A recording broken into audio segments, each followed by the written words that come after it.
Et deux questions à Daniel. Deux questions à Daniel pour le débrief, puisque voilà, c'est avant de rentrer totalement dans l'heure de l'après-match. Deux questions pour toi, Daniel. La première, aujourd'hui, est-ce que tu considérerais que tu as vu deux équipes d'un niveau différent, d'un niveau réellement avec un véritable écart entre deux nations, entre la France et l'Irlande? Ah ben indéniable. Pour affirmer une différence incontestable et large, tu vois, l'écart entre les deux équipes, il faut reprendre le déroulé du match. Presque dans tous les secteurs, ils nous ont été supérieurs. Pas radicalement dans le sens de la conquête, mais un petit peu quand même. Pas radicalement dans le sens de, je dirais, du volume de ballon. Les Irlandais ont eu dans les mains un petit peu plus de ballon que les Français. Mais par contre, dans le sens de la production, les Irlandais ont joué au rugby tout le match. Les Français ont défendu les trois quarts du match et ils n'ont pas très bien défendu. Ils ont récupéré peu de balles de leur secteur défensif très volumineux. Et dans le secteur de la construction, les Français ont fait peu ou très peu.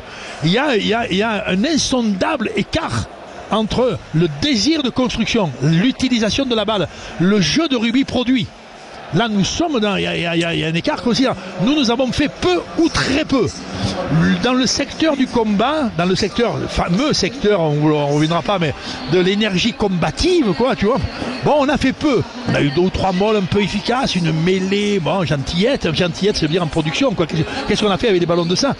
Alors que nos adversaires irlandais, dans tous les secteurs du jeu, ont construit. Ils ont construit de loin, ils ont construit de près, ils ont un peu construit en relance, ils ont construit sur de leur pression, de leur jeu au pied. Il n'y en a pas eu beaucoup, mais ils en ont mis dessous.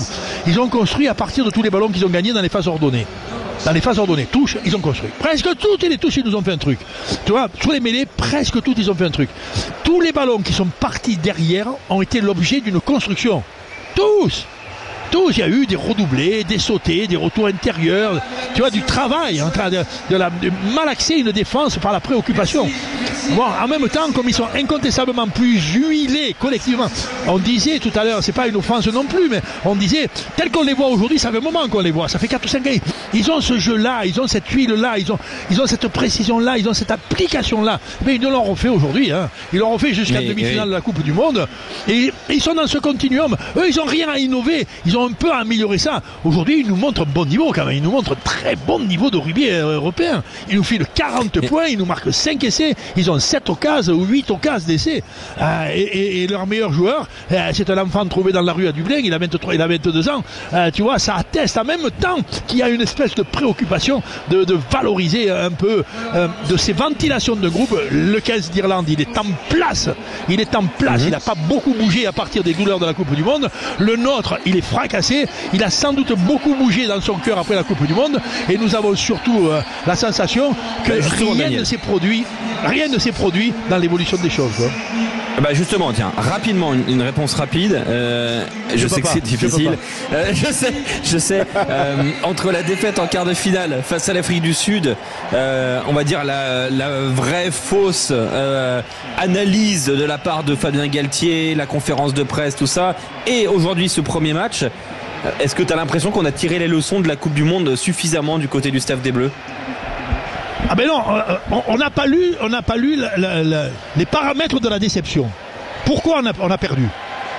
On n'a pas lu pourquoi notre rugby il était assez faible, mais notre énergie était considérable. On a perdu pourquoi notre énergie était considérable, mais on n'avait quand même pas une santé débordante. C'est-à-dire que sur le plan athlétique, la Coupe du Monde ne nous a pas montré à notre meilleur niveau de rayonnement.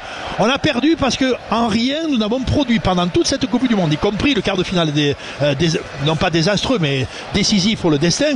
Nous n'avons pas produit un rugby qui nous permet d'estimer que nous sommes en progression, nous sommes en avancée, nous sommes en amélioration. Non, le rugby produit par le 15 de France, il est relativement pauvre, excepté le brio de 2 ou 3 joueurs capables de nous faire gagner des matchs, mais l'ensemble, on se rend compte que notre potentiel offensif, je dirais avec la construction de notre équipe, une paire de demi, c'est-à-dire numéro 2 quand même, avec notamment un demi de mêlée aujourd'hui relativement peu actif dans la construction, 2 centres de gaillardise incontestable et de volonté absolue, mais quand même très limité fluidité, dans la fluidité du jeu, dans la variété de la construction. Nous avons trop souffert d'un rugby appauvri qui ne propose pas, hormis notre générosité, la fin de la Coupe du Monde nous avait montré un peu insuffisant.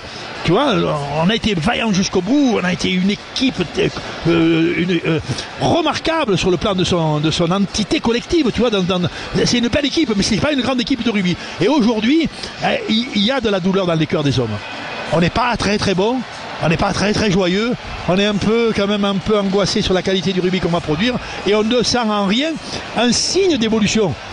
Tu vois, on pourrait dire, on aurait pu prendre lourd aujourd'hui. On en prend 40, on n'aurait pas pu. Si nous avions produit malgré tout, tu vois, des intentions, des volumes de jeu, des évolutions. Là non, nous avons été trop pauvres pour avoir l'ombre d'une satisfaction. François, toi qui as fait toute la Coupe du Monde auprès des Bleus pour TF1 et pour Sud Radio, comment t'expliques cette telle différence entre ce qu'on a vu et encore, c'était pas tout à fait convaincant, pas ultra convaincant non plus à la Coupe du Monde, on n'était pas non plus à la rue, alors que ce soir, il y a une totale différence. Tiens d'ailleurs, on pose la question et je vais t'inviter à y répondre. Quelle est la principale raison selon vous de la défaite du 15 de France face à l'Irlande? C'est le sondage Sud Radio qu'on vient de publier avec toute l'équipe, avec Antoine Mazère et Clément Combe. En 1, l'Irlande trop forte. En 2, les absences. En 3, les choix de Galtier. Ou en 4, le carton rouge. Quel est ton avis, François? Bon, enfin, je vais pas me mouiller, je vais dire un petit peu de tout quand même, voilà, mais ce que je retiens, oui, un petit peu de tout, parce que c'est vrai que le carton rouge, il influe quand même beaucoup, hein, parce que avant le carton rouge, il y a un carton jaune, donc ça veut dire que sur une demi-heure, il y a déjà, il y a que 20 minutes mais il y a déjà un écart, on a trop subi, et on va dire l'inconsistance dont on a fait preuve, elle est le signe quand même qu'il y a eu peut-être un mal provoqué par la Coupe du Monde que cette équipe n'a pas su sans doute percevoir, parce que quand on écoutait les discours, c'était non, tout va bien, on est serein, etc. Moi j'ai vu une équipe qui avait pas confiance en elle, qui était un peu courte physiquement et qui avait plus la rage telle qu'on l'avait vu défensivement. Souvent elle remettait toujours de l'avancée quand elle était l'an dernier, on l'avait vécu à Dublin, ça avait été une première mi-temps de très très grand niveau. Absolument. Voilà, sauvageonne et de haut niveau. Ouais, de haut niveau, avec des Français qui avaient essayé, qui avaient sans doute peut-être même trop joué. Là, on a l'impression qu'ils sont tellement voulu calculer les petits jeux, les trucs, le jeu au pied. Enfin voilà, on va jouer, on va être plus tactique et plus malin que l'adversaire, qu'au final on est un peu passé à côté de ça. On s'est fait prendre à la gorge, quoi. Ah oui, on a laissé on a retrouvé les Irlandais là où on les avait laissés, sur leur même niveau, sur leur qualité, sur leur volume de jeu de rugby. Ils sont intacts, ils sont même un peu mieux, nous semble-t-il, et nous avons trouvé une équipe de France qui porte sur les épaules la douleur d'une équipe qui voit qu'elle ne progresse plus, qui ressent que ça s'améliore pas, qui souffre sans doute un peu de pas bien jouer au rugby, et qui essaye de se sauver pour l'instant dans l'allure, presque essentiellement sur sa vaillance et son courage. Bon, et comme en même temps la qualité défensive, au moment où on voit sur les antennes, on voit Sean Edwards, notre spécialiste de la défense, qui était à juste titre porté au nu il y a 2 ans parce que l'équipe de France était impénétrable. La forteresse française ne subissait aucun assaut dangereux. Là on vient de prendre 5 essais, on aurait pu en prendre 7 on n'a pas vu l'année dernière qu'on en prenait quand même 2-3 par match, là où on en prenait 0 il y a 2 ans. Tu vois, on n'a pas vu que ce secteur là il avait perdu un peu de sa robustesse, de son assurance et de la confiance qu'il donnait à l'équipe. Et comme nous n'avons pas les arguments dans la construction du jeu pour marquer 2-3 essais sur des équipes de très haut niveau, hein, nous parlons sur ce niveau-là. Mais... quoi. Ben là, il nous reste aujourd'hui, alors c'est difficile parce que, tu vois, mais proche du rien. Ouais. Proche du rien. Il n'y a pas une note où tu te dis ah là pas mal. Où on essaye de trouver un seul bon joueur, pas vu.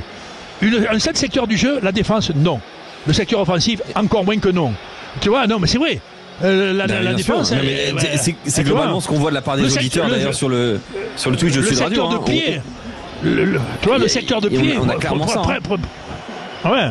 Alors là-dessus, il s'ajoute en même temps je sais pas comment on pourrait dire, tu sais, mais quand tu vois qu'à la faiblesse s'associe la bêtise. Je n'ose pas dire, tu vois, le comportement de Willem C. Mais quand on n'est pas trop bon, je n'ose pas dire non plus que la couillonnade peut commencer à arriver. L'approximation de la course, la mauvaise passe, tu vois, la sévérité stupide.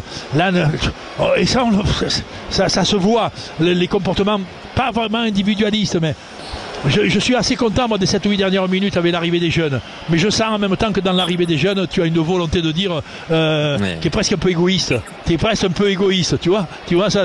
On n'est plus dans l'insertion d'une maison. Voilà, c'est ça, ouais. Et d'ailleurs, voilà, on est en direct sur Twitch, sur Sud Radio. Daniel, on a beaucoup de réactions de la part des auditeurs. Vas-y. On a Kefa qui nous parle d'un sentiment de honte quand même un petit peu ce soir. On a Julien Thomas évidemment qu'on reçoit avec Philippe Spanghero. Tous les deux arrivent. Salut les gars. On a Justine Saint-Sevin aussi, tiens, notre confrère de l'équipe qui résume, je trouve plutôt pas mal ce match.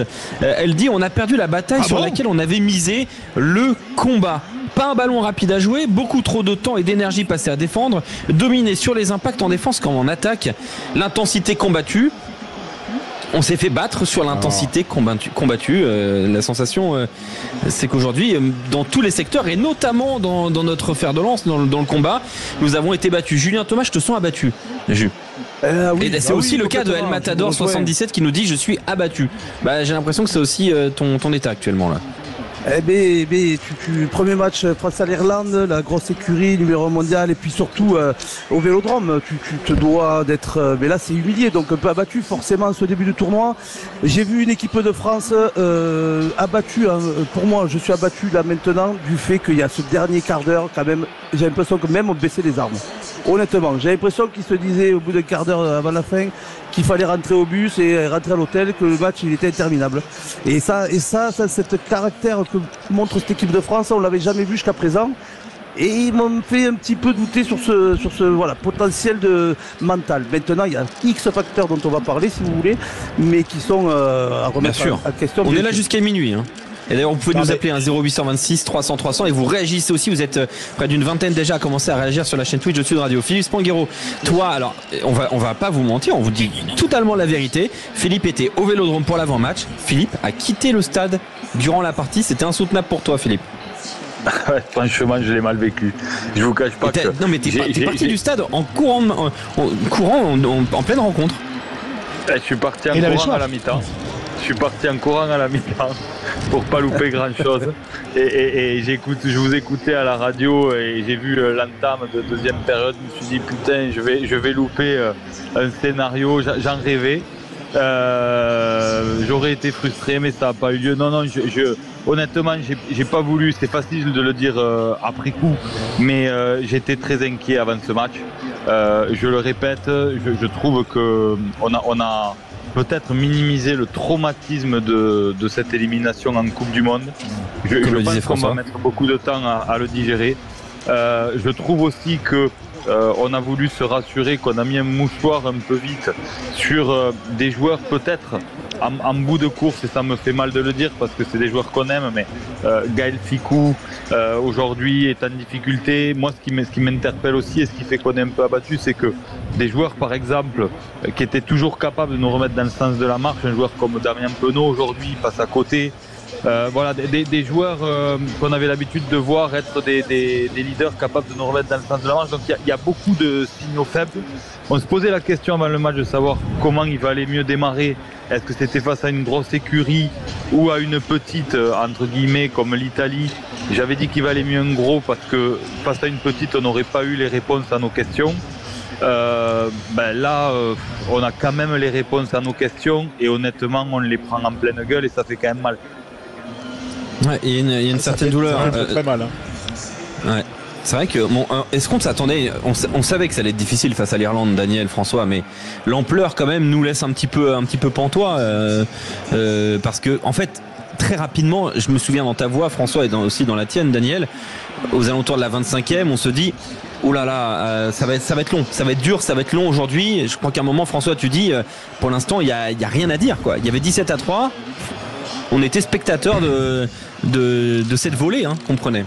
on a quand même pris une leçon sur 2-3 mouvements de plus de 5 temps de jeu là où la défense a explosé. Jamais depuis 4 ans on avait vu une défense quand même s'effriter aussi rapidement, Daniel. Moi c'est ça qui m'a un peu inquiété, parce que on va dire c'est pas un problème de forme physique, c'est pas un problème d'organisation, c'est quand même je sais pas, il manquait un truc, il manquait un ressort. Le traumatisme dont parlait Philippe, peut-être qu'effectivement on l'a minimisé et que surtout on l'a pas bien jaugé, mais il y a un truc qui était cassé là quand même ce soir. Oui, et pas pour copier Justine qui dit quand même on avait sans doute ressenti que nos coachs dans la période avaient choisi l'intensité combattue. Très bien, vous comprenez pas bien ce que ça veut dire, mais on va mettre l'accent sur le combat. Merci, ça va. Ça fait 1000 ans qu'on dit quand même on baisse pas les yeux. Ouais, excuse-moi, mais tu vois mais c'est une alerte considérable. C'est une alerte considérable sur aujourd'hui. Tu vois, combattre. Ah bon, quel est l'appel que tu fais avec ça? Tu appelles l'orgueil des hommes, tu appelles leur vaillance, tu appelles leur générosité, tu appelles le jeu prudent, tu appelles, on en fait peut-être pas beaucoup, mais on s'applique sur le combat, on ne subit pas dans les affrontements. Toutes ces paroles millénaires de toutes les équipes souffrantes qui pourront se mettre le nez à la fenêtre appellent l'orgueil des hommes, quoi, tu vois. Avec une formulation comme ça, c'est dans cet angle-là qu'on va choisir notre stratégie. Déjà, tu annonces que tu vas faire un peu de jeu, que tu vas faire un peu de passe, que tu vas faire un peu de course, que tu vas être relativement prudent, que tu vas être économe, en fait tout ça, quoi, tu vois. Bon, là c'est un signe. Et effectivement, si tu t'annonces là-dessus, il faut que tes mecs ils soient des diables. Et tes mecs des diables, ils seront peut-être pas très bons au rugby, mais ils vont pas prendre dans la pression. Ça nous est arrivé quelquefois dans ce 15 de France. On les a vus, tu vois, c'est suffisamment ordonné dans la puissance, dans la volonté et dans l'agressivité que ma foi des matchs se maintenaient et l'exploit d'un ou deux nous donnait vainqueurs. Aujourd'hui, bon, là, le désastre il est total. Mais quand même en même temps, quand tu fais cette option de choisir dans un premier match du tournoi contre une équipe très forte, dont tu sais qu'elle est très forte et que tu sais qu'elle n'a pas morflé dans le sens profond du jeu. Cette équipe d'Irlande ne s'est pas trouvée déshonorée par la défaite contre. Je vais vous dire honnêtement, moi j'ai pas vu une immense équipe d'Irlande aujourd'hui. Mais j'ai pas l'impression d'avoir vu une équipe qui nous a appris le rugby. Ils ont pas forcé, tu vois.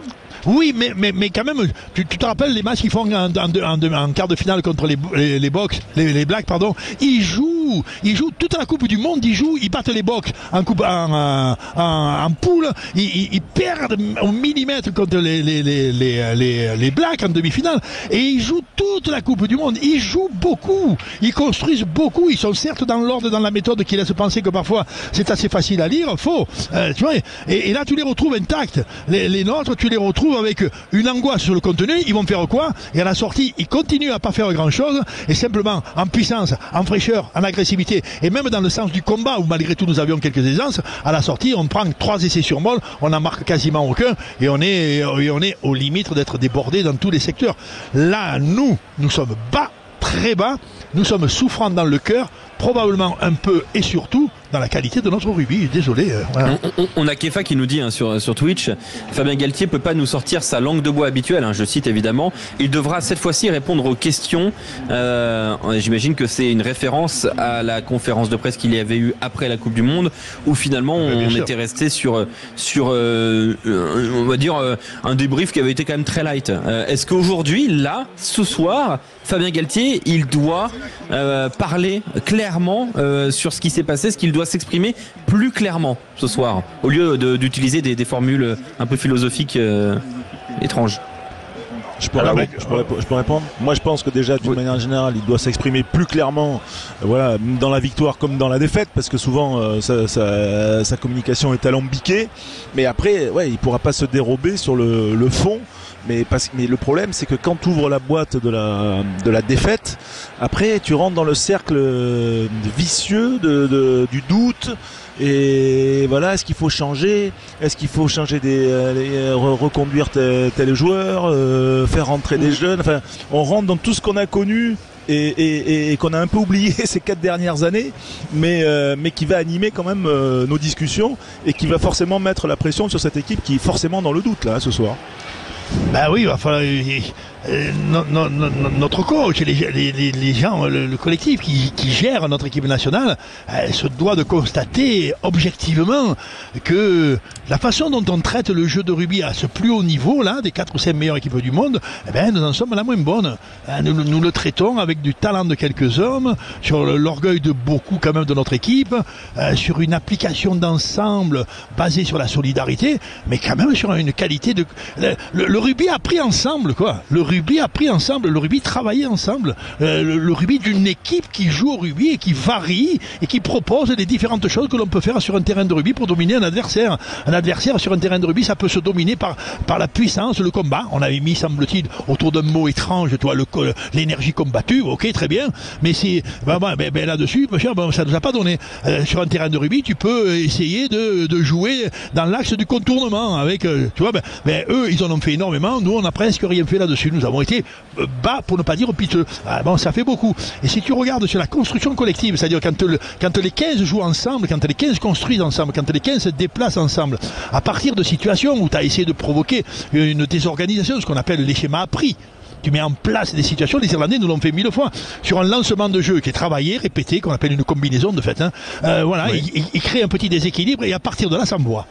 À partir d'un petit, moyen, ou même d'un équilibre, même quand il n'y a pas gros déséquilibre, mais simplement morsure. Tu vois, c'est-à-dire qu'ils ont un peu rentré dans la défense adverse sans vraiment la déborder, et bien derrière, ça arrive. Et c'est arrivé dans tous les angles. Là, ça donne à la fois une fraîcheur au match, une allure, une domination de fait, quoi. Et là, nous, quasiment jamais. 2-3 petits mouvements, 2 ou 3 dans les 10 dernières minutes, mais qui étaient déjà dans la nuit. On était déjà dans la nuit, quoi.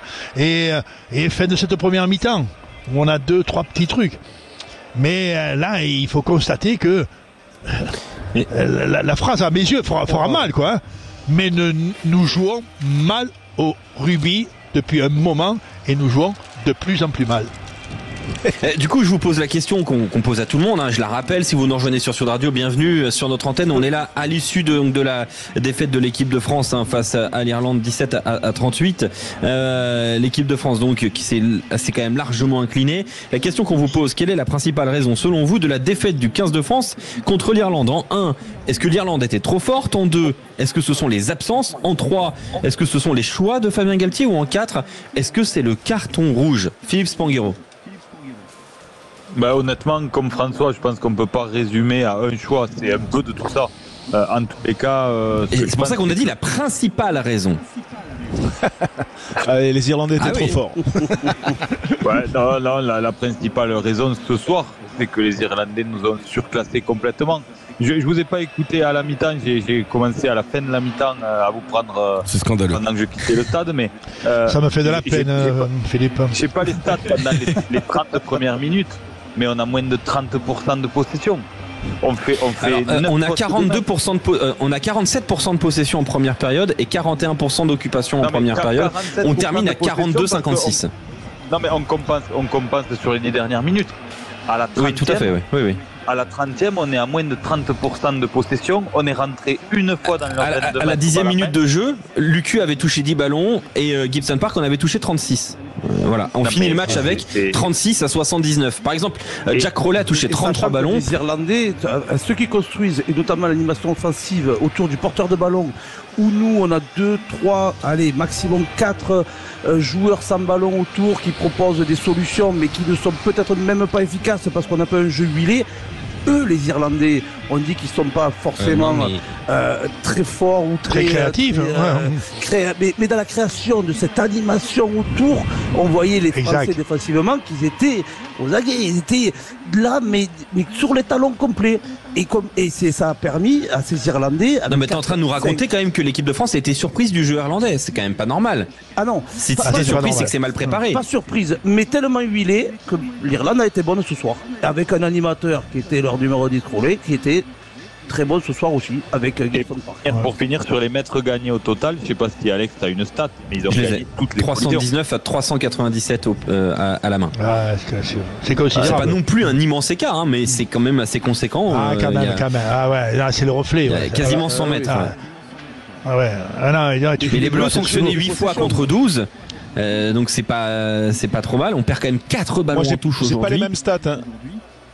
J'ai pas les mêmes stats, Alexandre. Sur l'écran là officiel qui a été donné, j'avais les Français, les mètres parcourus 483, les Irlandais 689.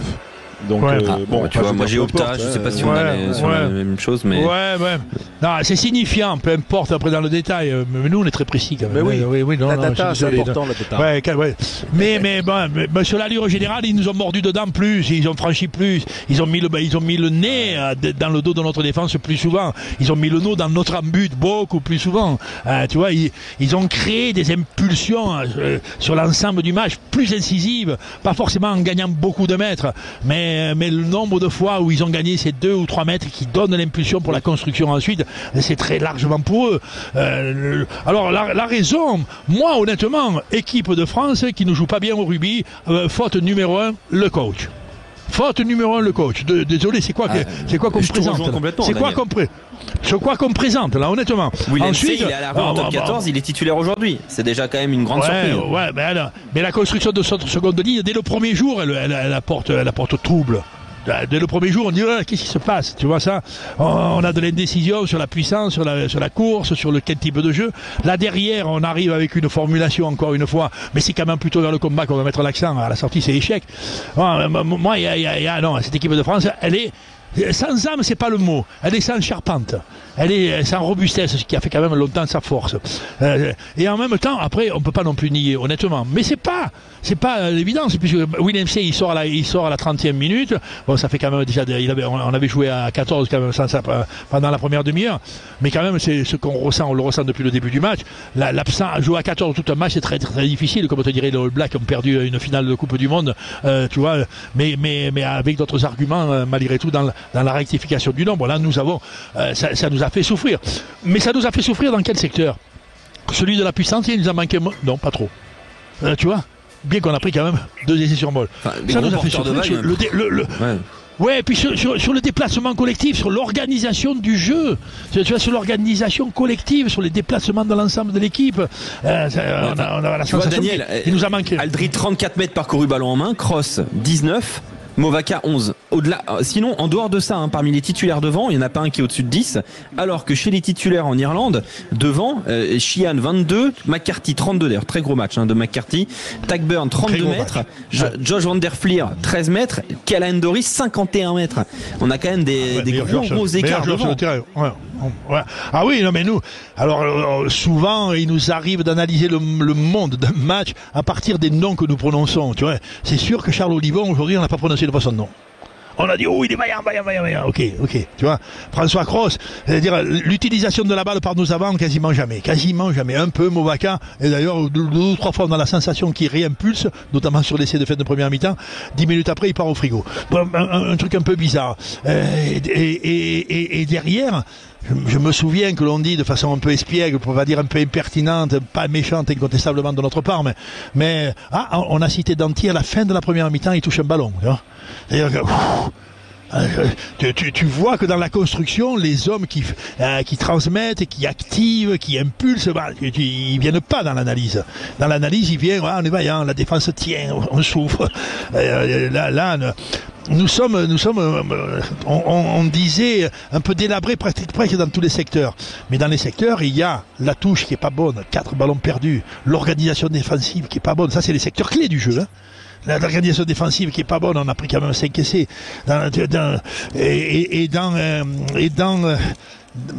Dernier point pour moi, dans l'analyse aussi, dans le peu de choses que nous avons fait, on n'a jamais enclenché la 4e vitesse derrière une perforation. L'animation de notre paire de demi est aux limites du piteux. Tu vois, ah bon? Aux limites du faible. Du faible, la flamme basse, tu vois, impulsion près des avants, un peu recherche de quelque chose. Oui, on a vu quelques jeux au pied, mais on est loin là. On est loin du florilège possible sur une équipe de cette année. Et même attends, Julien, il faut qu'on aille vers les auditeurs. On a même François qui nous dit comme ça là, même les snacks, c'est pas bon au Vélodrome. Vous pouvez voir François en train de se restaurer sur la chaîne Twitch de Sud Radio entre noisettes et gâteau apéritif. Thibaut de Paris est avec nous. Thibaut, merci d'avoir contacté Sud Radio. Thibaut, qu'est-ce qui prédomine? c'est de la déception ce soir. Quelle est la cause de cette déception selon toi? Je pense que les conclusions de la Coupe du Monde n'ont pas été faites complètement, à la fois physique et psychologique. Je pense qu'il y a certains joueurs cadres qui sont plus au niveau. Je vais un peu répéter ce qu'a dit Philippe Spanghero. Je pense que Ficou, malgré qu'il soit vice-capitaine ou qui fait partie des tauliers, est très limité. Penaud qui loupe un nombre de plaquages assez important pour moi. Lucu n'a pas été flamboyant. Je pense que la rentrée de Le Garec a été très très bonne.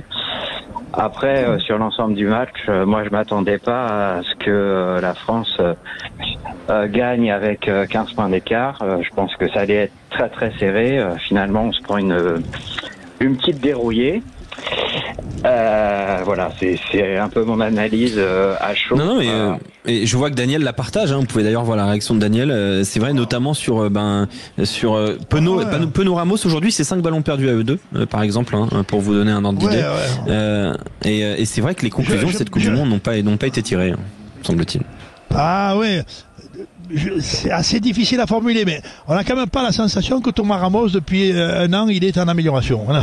On n'a pas la sensation que sa Coupe du Monde elle a été particulièrement flamboyante. Et bon, on voit qu'il n'y est pas trop. Il est vrai que Penaud, qui est pas hautement technicisé, mais qui était tellement fort sur le plan athlétique, dans un jeu où il n'y a pas beaucoup de construction, il est en souffrance. Il a fallu qu'il vienne. Il faut qu'il aille se les chercher les ballons pour en avoir 2 ou 3 dans l'exploit. Et en même temps, je suis assez sensible à l'analyse du collègue François qui dit même notre paire de demi. Bon, ça fait un moment qu'on le ressent, mais notre paire de demi, elle est un peu terne. Et la rentrée de Le Garec, il a 3 coups de pied corrects, il varie un peu, il vient à gauche, il vient un peu à droite, il plus un peu. T'as presque la sensation que le mec il a fait un gros match en 10 minutes parce qu'il a fait 3 mètres avec la balle, quoi. Tu vois, par rapport à, j'allais dire, à la sieste quand même longue de notre période de demi, quoi. Oui, Thibaut. Oui, c'est rare avant d'alerter Philippe. Que je félicite un Racing Man, c'est très très rare de ma part. Ouais. Mais bon. Ouais. Mais je suis très content quand même de l'essai de Gabriel. Et oui, voilà, supporter du Stade Français Paris. On voit énormément de réactions. On voit les couleurs qui sont les tiennes, on le voit. Sur les réseaux sociaux et notamment sur la chaîne Twitch de Sud Radio, vous êtes très nombreux. On a eu plus de 300 la réaction depuis sur le sondage, notamment Sud Radio, il y a quelques instants. Ça continue de monter. Philippe, tu voulais t'exprimer sur Fabien Galtier pour clôturer, on va dire, la page Galtier et on va commencer un peu à se projeter vers l'avenir et ce que doit faire ce 15 de France pour la suite de cette compétition. Mais tu voulais d'abord, toi, évoquer Fabien Galtier, Philippe. Oui, rebondir sur ce que disait Daniel quand il parlait de la responsabilité du coach et quand je parlais du traumatisme pour aller au bout. Je rebondis sur ce qui a été dit. Le traumatisme, en effet, il est dû aussi pour moi par cette communication qui a beaucoup duré, cette frustration qui a grandi chez les supporters. Je pense que le totem d'immunité de Fabien Galtier vis-à-vis du grand public est un peu obsolète. Et que j'espère que ça va pas déteindre sur ce staff qui est finalement nouveau en fait. Il faut pas oublier que le staff s'est complètement régénéré, qu'il faut aussi peut-être laisser du temps à cette nouvelle équipe autour de Fabien Galtier parce qu'il y a de la compétence. Mais en tous les cas, à un moment ou un autre, dans quelques instants, on peut rejoindre Fabien Galtier en conférence de presse en direct sur Sud Radio parce que il est là. Et ben on va écouter Fabien Galtier. C'est pas positif. Donc c'est une défaite avec tout ce qu'elle son lot de charges négatives qu'elle porte avec elle. Donc oui, on a perdu au Stade Vélodrome pour notre premier match, la première mi-temps, difficile aussi, puisqu'on a joué à 14 très très vite. Très très vite, on a compris que le match se rejouerait à 14. Un premier carton jaune, puis un deuxième. Ça nous a amené dans le dur très vite. Vous entendez Fabien Galtier en direct de l'auditorium du Vélodrome grâce à Mathias Merlot. Fabien joué aussi vite à 14 et à la fin avec 40 points.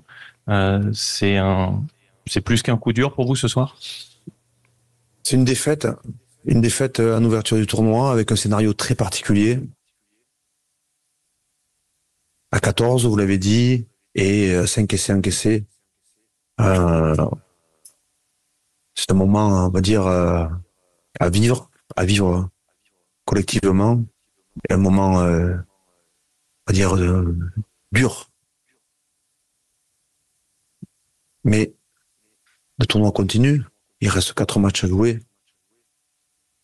Et donc, dans 8 jours en Écosse. Donc on va se préparer pour la suite. Fabien Galtier que vous entendez en direct de l'auditorium du Vélodrome. Fabien Galtier qui appuie vraiment sur ce carton rouge de Paul Villemc. Évidemment, on va réagir dans un instant à toutes ces réponses. Mais de nouveau, il est sollicité par nos confrères journalistes. On écoute Fabien Galtier. Dans le jeu des Français. C'est vrai que c'est dur. On aurait aimé montrer un autre visage ce soir. Pourtant, on s'était promis de faire un grand match, d'avoir du caractère, de mettre de l'intensité. Et je pense que voilà, on va avoir un début de semaine chargé parce qu'il va falloir l'analyser, il va falloir le comprendre. Là, honnêtement, c'est trop dur ce soir d'en parler, mais comme j'ai dit dans le vestiaire, l'état d'esprit du groupe, c'est dommage, c'est pas l'équipe de France le visage qu'on souhaite montrer. On aurait aimé offrir une première sélection à Pozzolo et à Nolan un peu plus festive, comme on a pu connaître sur les dernières années. Donc voilà, maintenant on va assumer, on va garder la tête haute et on va tout faire pour qu'il y ait une révolte dès la semaine prochaine en tout cas. On a la Barthe 09 sur la chaîne Twitch de Sud Radio qui nous dit c'est trop facile de mettre en avant le carton rouge aujourd'hui de Paul Villemc. C'est vrai que ça peut parfois peut-être occulter la véritable analyse qu'il faut en faire. Fabien Galtier toujours en direct sur Sud Radio. D'analyser sur le manque d'énergie, l'évolution du scénario. Clairement sur la première période, je dirais que vraiment, début de match, on débute pas trop mal puisqu'on retrouve une possession très vite et on a un temps, on va dire, assez haut avec un peu d'espace, mais rapidement on va aller en touche, donc on va laisser la possession aux Irlandais. Et ensuite, c'est vrai que on va jouer sous pression quasiment tout le match, et notamment dès la première période avec ce carton jaune puis ce carton rouge. Donc, est-ce manque d'énergie?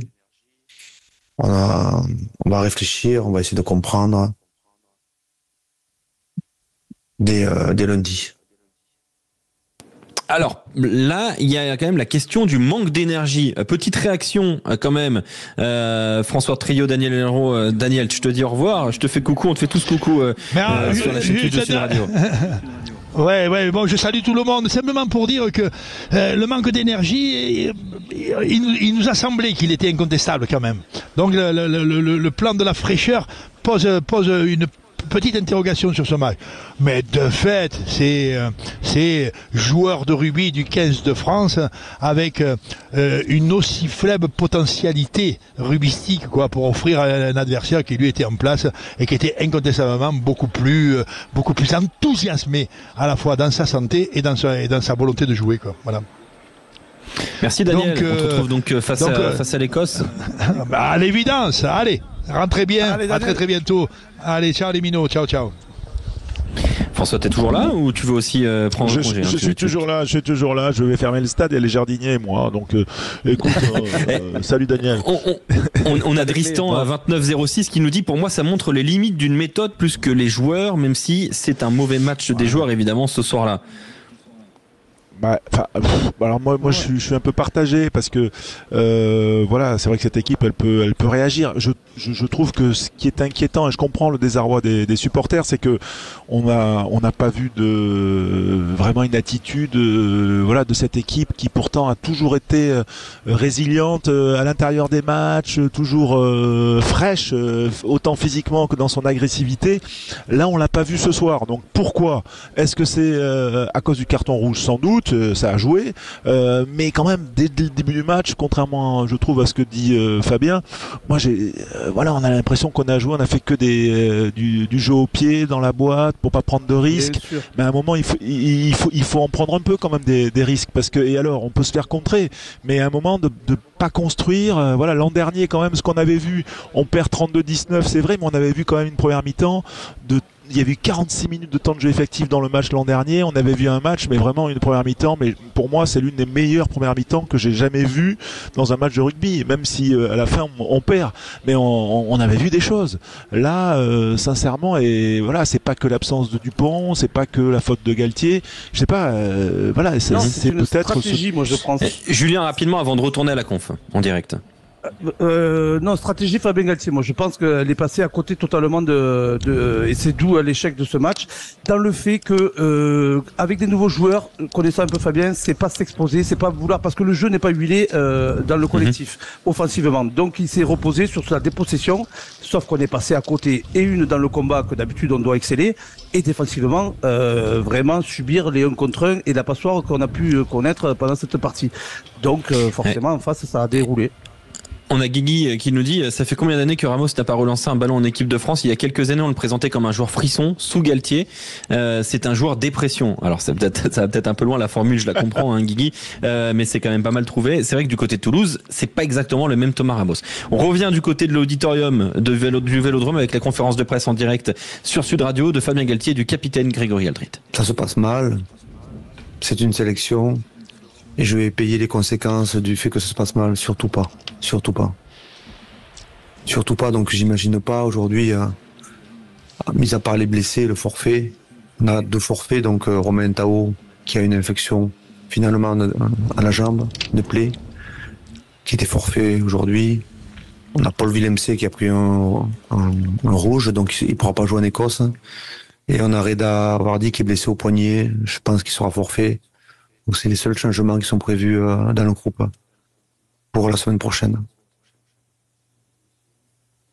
Fabien, quand même, Fabien Galtier atteint quand même. Reda Vardy blessé au poignet, forfait. Voilà, Tao infection à la jambe.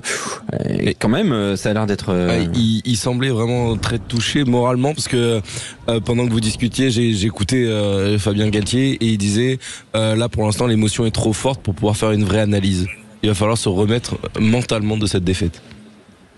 Ouais, effectivement, on repart du côté de l'auditorium. Et de l'exposition que l'on doit avoir quand on porte le maillot de l'équipe de France ou quand on est responsable, comme moi, de cette équipe. Fabien, tu avais expliqué à l'annonce de l'équipe avoir fait le choix de l'intensité combattue. Est-ce qu'aujourd'hui, tu as un regret par rapport à ça?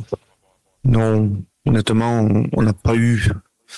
Malheureusement, le scénario du match nous a pas permis d'aller là où on voulait aller. Pas uniquement à cause du carton rouge, mais beaucoup à cause du carton rouge, mais aussi par les faits et le fait qu'on se retrouve à courir après le score.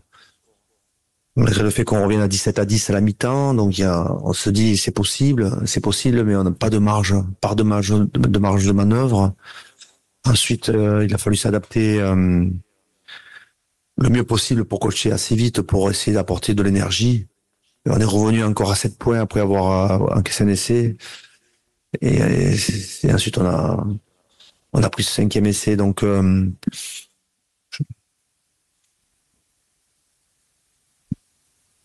difficile par rapport à la stratégie, l'équipe qu'on avait mis au départ, de dire qu'on s'est rapproché de ce qu'on voulait faire. Là, pour le coup, on sent Fabien Galtier quand même assez net avec ses mots. On est quand même moins dans des grandes formules. Par contre, quand même, François, Julien, il dit l'intensité combattue. On n'a pas pu faire ce qu'on voulait faire pour pas mal de choses. Parce que le carton rouge, pas que, mais surtout, est-ce qu'il n'y a pas le risque quand même de se ranger derrière ce carton rouge, Julien Thomas parce que je te vois quand même réagir quand je te dis ça. Complètement. C'est à chaque phrase, interview ou question que répond Fabien Galtier. Déjà, pour moi, il ne dit rien du fait qu'il résume le match. Donc ce qu'on a vu. Voilà, il y a des périodes, forcément, ça s'est passé comme ça. Tout le monde l'a vu et tout le monde l'a entendu sur Sud Radio. Maintenant, c'est surtout ce carton rouge. À chaque fois, il y revient. Et quand c'est cette dernière phrase, pas uniquement à cause du carton rouge, mais le carton rouge nous a quand même fait... Bon, moi je vais vous dire quelque chose, c'est que le carton rouge, Paul Willemse, je pense qu'on n'est pas prêt de le revoir. C'est vraiment ce sentiment que j'ai, parce que déjà qu'il n'était pas évité après cette Coupe du Monde et sa blessure, là, je pense qu'on n'est pas prêt de le voir. Toi, sélectionneur, est-ce que tu aurais mis Paul Willemse sur cette feuille de match? Tu vois, déjà, il y a aussi la responsabilité de ceux qui le mettent sur le terrain. Je veux dire. Totalement. Après, c'est pas Fabien qui lui a dit prends un rouge. Ça, je ah non, mais bien sûr, j'entends bien. Il lui a dit il faut combattre. Il a dû lui dire t'es là pour combattre. Voilà, t'es là pour combattre, t'es là pour te maîtriser aussi, parce que t'es au niveau international. Et c'est surtout que Willemse ne vient pas jouer cette Coupe du Monde, etc. Je pense qu'il commençait à avoir les bourdons. Est-ce que t'aurais mis c'est comme ça.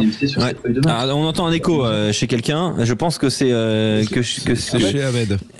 Chez Ahmed, il faut couper le retour Sud Radio. Pour terminer avec toi, Thibaut de Paris, quel objectif maintenant pour le 15 de France pour la suite du tournoi? Est-ce que il faut continuer d'avoir l'impératif du résultat ou construire, quitte à être un peu plus light sur l'impératif du résultat? Je pense qu'il faut gagner en Écosse, match après match, comme on dit. Et puis faut construire par la victoire et seulement par la victoire.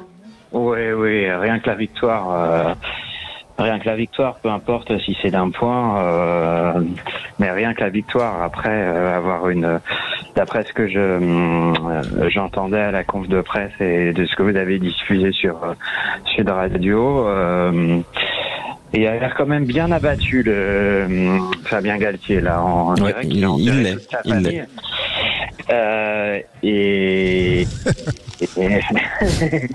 Et je sais pas les changements qu'il va faire, mais donc Williams. On aura le temps d'en parler. Thibaut. Ouais, Williams, c'est minimum de matchs, d'après ce que je comprends. Oui. Tao Fifenoa ne sera pas là en Écosse puisqu'il est blessé. Reda Wardy ne sera normalement pas là non plus. Donc voilà, c'est vrai que ça fait déjà beaucoup de forfaits. Merci beaucoup, Thibaut. On prend la direction de Jonathan. Bonsoir, Jonathan. Bonsoir à vous. Merci d'écouter Sud Radio. Jonathan, je t'ai senti en colère. Pour tout dire sur Sud Radio, vous savez, on travaille avec Joseph Ruiz aussi. Joseph Ruiz m'a dit, j'ai un auditeur, il est vraiment en colère. Jonathan, on va écouter ta colère aussi. On accueille aussi Ed Saraf, journaliste spécialisé du rugby irlandais. Bonsoir Ed. Ed est en train de se connecter. Ed est en train de se connecter, on va le rejoindre dans un instant. On lui demandera si c'était une grande équipe d'Irlande aujourd'hui. Jonathan, pourquoi tu es en colère? D'où vient cette colère? Dis-nous. Ouais, je suis en colère et je suis inquiet aussi. Je suis très inquiet de ce que j'ai vu. Là, j'ai revu l'équipe de France par moments Lièvremont, Saint-André et Brunel. Pas d'idée, tout droit, que des lignes droites. On donne la balle, on n'a pas de création. On est battu dans la conquête, on est sans génie offensif, on fait des erreurs d'en avant. Tous ceux qui ont joué au rugby savent que les en avant, la plupart du temps, c'est parce que on sait pas quoi faire de la balle avant qu'elle arrive. Et là, quand j'entends la conférence de presse, je suis encore plus inquiet parce que je vois un staff, je vois Galtier qui est un peu perdu là, qui sait pas trop quoi dire, qui moque un peu le poisson avec ses réponses. Julien Thomas a complètement raison. Il nous fait juste relater ce qu'on a déjà vu. Et aucune explication, et puis derrière, en plus, après, il nous parle du carton rouge. Alors, ce qui est très, très inquiétant aussi, c'est que cette équipe qui vendait depuis 4 ans un QI rugby très élevé, on avait cette capacité d'adaptation constamment, on avait des idées, on avait du génie même parfois. Et là, aujourd'hui, c'était un QI rugby, on a perdu 100 points de QI rugby. On est revenu vraiment... là, j'ai vu en fait l'équipe de France Saint-André 2011-2015, il se passait rien. Et du coup, là, le carton rouge, certes, c'est un fait de match qui fait basculer le match, mais faut se rappeler aussi qu'on a joué avec les troisième lignes, c'est 4e, 5e et 6e choix, parce qu'on avait beaucoup de blessés en deuxième ligne. Et donc, du coup, l'MC, il n'aurait sûrement pas été là s'il n'avait pas eu les blessés. Donc, voilà. Jonathan, quand tu évoquais les souvenirs des époques, notamment Novès, Brunel, Saint-André, François en direct du Vélodrome. Vous pouvez le voir d'ailleurs sur la chaîne Twitch de Sud Radio. Tu acquiesçais, François. Non, mais c'est ce que moi j'ai l'impression qu'on a fait un recul là ce soir de 10 pas. On peut perdre, voilà, on peut prendre un carton rouge, mais dans l'attitude, dans justement l'inconsistance du jeu, oui, j'ai eu la sensation d'un retour vers le passé. Je l'ai dit d'ailleurs pendant le commentaire, c'était mes mots. J'ai eu ce sentiment-là et je le dis sans aucune acrimonie. Ça nous a pas fait marrer de voir ça, parce qu'au-delà de cette défaite qu'on peut effectivement réduire au carton rouge si on veut voir les choses par le petit bout de la lorgnette, moi j'ai vu des choses plus inquiétantes, et comme Jonathan, comme les auditeurs et comme tous ceux qui aiment le rugby. Donc voilà, au moins on n'est pas obligé de gagner tous les matchs, on est aussi en reconstruction, mais qu'on fasse des choses, qu'on construise, qu'on fasse passer un peu d'émotion. Là parfois, bon, c'était un peu tristos quand même, ce soir, au-delà du carton rouge et au-delà des faits de match, quoi. Voilà, c'est un peu ça, moi, qui m'embête. Et j'ai l'impression que les joueurs, ils s'accommodent, entre guillemets, un peu de ça. Pas vu beaucoup de révolte, ou en tout cas d'essayer de secouer le cocotier ce soir. C'est un peu ça. Voilà, on peut perdre, il n'y a aucun problème. Hein. Mais peut-être pas comme ça, quoi. Voilà, c'est tout.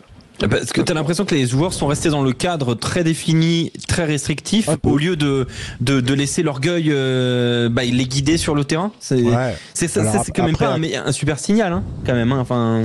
Mais voilà, mais tu sais, j'ai toujours cette phrase que je restitue très mal, donc vous allez m'excuser, mais de Arsène Wenger qui disait la confiance, on l'acquiert en montant un escalier et on la perd en descendant en ascenseur. Enfin, c'est comme un ascenseur qui descend quand on la perd, ça va très vite. Et le sport, que ça soit de haut niveau ou de niveau moindre, ce sont des choses qui sont difficilement palpables. Mais voilà, on se remet le doute. Voilà, ce soir, on s'est remis puissance 10 de doute, alors qu'on en avait qui couvaient là depuis l'élimination en Coupe du Monde, depuis tout ce qu'on a dit, tout ce qu'on n'a pas dit aussi, et au final, il va falloir se le traîner. Et c'est vrai qu'il reste 4 matchs, comme le disait Fabien, mais ces 4 matchs, voilà, j'espère qu'on va voir autre chose que ce qu'on a vu ce soir. Bah du coup, tiens, ça me donne envie d'un petit tour de table avec Philippe Spanghero, avec Julien Thomas et avec notre auditeur Jonathan. Est-ce que pour la première fois du mandat Galtier, donc depuis 4 ans, depuis 2019, et sa mise en application au tournoi Destination 2020, est-ce que pour la première fois, vous doutez réellement du 15 de France? Philippe Spanghero d'abord. Qu'on sera vite rassuré, mais là forcément ce soir il y a un mal de tête certain. Et puis encore une fois, on n'a pas grand chose sur quoi s'appuyer pour se dire qu'il y a de la confiance à aller chercher sur des secteurs de jeu, sur des hommes. C'est vrai que là c'est assez dur le constat, donc oui, forcément il y a de l'inquiétude. Donc il y a des doutes. Julien Thomas qui se mange les ongles absolument comme moi là. On est en train de faire la même chose. Oui, non, mais c'est parce qu'il y a de tout à dire. Mais c'est cette équipe quand même. Quand on regarde le 15 de départ, à part Gabriel qui revient et un William C, mais qui faisait partie du pool prétendant Coupe du Monde, qui était blessé. C'est un 15 de départ qui a connu les airs Galtier avec ses succès jusqu'à ce match dont on parle quand même comme si c'était la fin du monde. Mais moi ça m'inquiète dans le fond parce que justement c'est cette confiance collective. Et comme le disait François Trio justement avant le débat, c'est qu'une équipe qui perd, et notamment comme ça à domicile, avec presque 40 points, et un manager qu'on a vu, un sélectionneur en conférence très vraiment meurtri par cette défaite, et est-ce qu'il ne faut pas tomber dans cette spirale négative et surtout creuser le trou et s'enfoncer entre eux. Donc moi, c'est la confiance que j'ai pas vue. En plus du jeu, je pense que c'est ça. La liberté qu'ont les garçons sur le terrain ne l'ont pas eu, qu'on a pu voir avec la grande confiance sur la série de victoires qu'on avait vécues ces derniers temps. Maintenant, ce soir aussi, il y a quelque chose à dire, c'est que c'est des leaders de jeu qui sont passés à côté. Et les leaders carrément du groupe.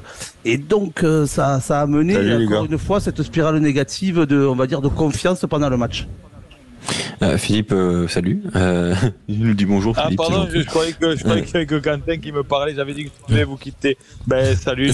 Salut Philippe. Écoute, tu as dit au revoir à toute la France. Jonathan, avant d'alerter Ahmed, Jonathan, est-ce que tu doutes réellement de cette équipe de France? Alors, je vais pas dire que je doute de l'équipe de France. Maintenant, après, je suis vraiment inquiet parce que, comme il a été dit là, on avait une composition d'équipe qui était dans la lignée, la continuité. Donc, on aurait dû avoir de la continuité. On a des leaders qui ont failli. Maintenant, après, il nous manque la charnière. Dupont et Ntamak, pour moi, ils sont pas remplaçables dans le style de jeu, ni par Lucu, ni par Jalibert. Donc il nous manquait Gelon aussi, qui est quand même un leader de combat, soit sur le banc, soit titulaire. Par contre, après, je suis vraiment inquiet sur un point, c'est qu'on a failli en conquête, on a failli dans les lancements de jeu, et on a failli physiquement. Et c'est les 3 prérogatives, les 3 nouveaux du staff. Que ce soit le Sampere, que ce soit Jean-Jean à la préparation physique, ou que ce soit Arletaz au lancement de jeu.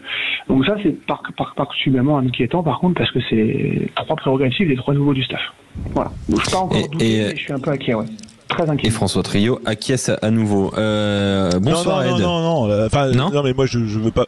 Non, j'acquiesce pas complètement sur le. Voilà, je suis pas. Moi, c'est plus l'attitude en général, et surtout, c'est de voir comment cette équipe, qui semblait parfois invincible pendant les 4 années, je parle notamment de l'année 2020, je sais pas, souvenez-vous, on va au Pays de Galles, qu'on gagne avec des séquences défensives énormes. Moi, celle-là, je les ai pas retrouvées. En titane, je me souviens à l'époque. Mais oui, un truc avec une résilience incroyable sur des trucs où les mecs, je sais pas, ils avaient l'impression qu'ils avaient une immunité, quoi, et une invincibilité. Là, ce soir, j'ai pas vu cette résistance, cette férocité. Je l'ai pas vu, mais peut-être parce que c'était conjoncturel. Je l'espère. C'est peut-être qu'un gros faux pas du côté de l'équipe de France. Ouais. Pour justement mieux comprendre, est-ce qu'on a vu une grande équipe d'Irlande en face? Bonsoir Ed Saraf, journaliste spécialisé du rugby irlandais. On dirait, vous nous appelez Dublin, c'est ça? On est à Dublin, c'est ça, Ed, ou on est où? Belfast, pardon, Irlande du Nord. Est-ce qu'on a vu une grande équipe d'Irlande aujourd'hui face aux Bleus? Réellement? Mais c'est compliqué à dire parce que on a eu une équipe de France, mais vraiment pauvre. Donc c'est très compliqué à dire. D'ailleurs, ça a été dit en fait sur ITV4 tout à l'heure. Il y avait Benjamin Kaiser et puis Brian Bristol. Qu'on salue, notre ancien consultant. C'est compliqué à dire. Enfin, il y a plusieurs joueurs en fait qui ont fait un grand match. Je pense surtout à Joe McCarthy. Et puis on avait des doutes aussi sur Jack Crowley, et il a fait un match totalement monstrueux, surtout on va dire dans les périodes où ça a été parfois un peu plus compliqué. Donc il s'en est plutôt bien sorti, mais c'est difficile à dire. C'est difficile à dire parce qu'en face il y avait une équipe de France étonnamment à faune. Étonnamment. T'as été surpris du niveau de l'équipe de France? Comment? Tu as été surpris du niveau de l'équipe de France, toi qui es un observateur privilégié du rugby irlandais? Ouais, terriblement surpris parce que j'imagine, comme tout le monde, on ne s'attendait pas à ça. Et comme l'a dit François, surtout, en fait, c'est pas forcément les joueurs, parce que il y a la qualité, il y a tout ce qu'il faut dans cette équipe, c'est surtout le comportement. C'est surtout l'attitude. Là, c'est pas une question de Antoine Dupont qui est pas là, ou Romain Ntamak qui est blessé, ou Emmanuel Mafou, ou ce que tu veux. C'est vraiment l'attitude de cette équipe. Le talent, il y est. Enfin, je veux dire, si on prend en fait. Quand tu parles d'attitude, c'est d'adhésion à un projet, d'adhésion à ce qu'il fallait faire sur le terrain, les joueurs un peu qui n'avaient pas l'air en phase avec ce qu'il fallait faire. C'est ça que c'est comme ça que c'est pour ça que tu parles d'attitude. C'était une équipe de France qui a joué à contre-courant, à l'inverse justement de l'Irlande. C'est-à-dire qui a joué à contre-courant et puis qui a joué contre nature aussi. Donc c'est surtout ça. J'ai eu cette impression-là. Et c'est pas la défaite, à titre personnel, c'est pas la défaite qui m'embête le plus, c'est vraiment l'attitude. Tu peux perdre, ça arrive, ça fait partie, c'est la loi du sport, c'est comme ça. Mais c'est surtout l'attitude. J'ai eu l'impression j'ai vu des joueurs qui, je sais pas si c'est une question d'envie, je pense pas, j'ai envie de penser que ce n'est pas le cas, mais juste que tout simplement les consignes n'ont pas été comprises. Il y a un problème de communication, de plan de jeu. Pour terminer sur cette équipe d'Irlande, Ed, elle va pouvoir désormais bien éclaircir sa route vers le Grand Chelem parce qu'elle est désormais l'ultra favorite de cette, la favorite favoris. Il y aura encore l'Angleterre il faudra les gagner en Angleterre, hein, c'est ça si je me trompe pas, parce que les Irlandais iront en Angleterre et pourquoi pas on peut avoir une grosse équipe d'Angleterre, on ne sait pas vraiment, on peut avoir des surprises, hein, comme on a été surpris ce soir, mais j'imagine que déjà du côté irlandais on s'imagine à faire 2 grands chelems consécutifs, ce qui est quand même pas un mince exploit, hein, faire 2 grands chelems consécutifs. Non, alors connaissant un peu Andy Farrell, il va pas bien sûr il va pas s'extasier dessus ou quoi que ce soit, mais évidemment là l'Irlande avec en plus le point de bonus est totalement devant, et puis je vois pas comment l'Angleterre même je pense que l'Angleterre va gêner un peu l'Irlande, mais je vois pas par exemple l'Écosse ou le Pays de Galles vraiment embêter cette équipe d'Irlande. Elle est huilée de partout. On avait quelques doutes sur Jack Crowley parce qu'on pensait que ça allait être un peu compliqué avec avec le fait que Sexton ne soit plus là et tout ça, donc on pensait que ça allait être un peu plus compliqué. Visiblement non. on a eu une première réponse ce soir, mais non, tout est fait pour qu'elle gagne le Grand Chelem. Après, évidemment, il peut y avoir une surprise, et je pense que la surprise, elle peut venir d'Angleterre. Effectivement, oui. Et je te rejoins. Oui, François. Petite stat quand même pour conforter les propos de Ed. Sachez quand même que la 2 dernières fois que l'Irlande a gagné en France, 2014-2018, les Irlandais ont remporté le titre. A fait le Grand Chelem. Forcément le Grand Chelem, mais enfin c'était le titre, et donc ils sont plutôt sur la bonne pente, les Irlandais.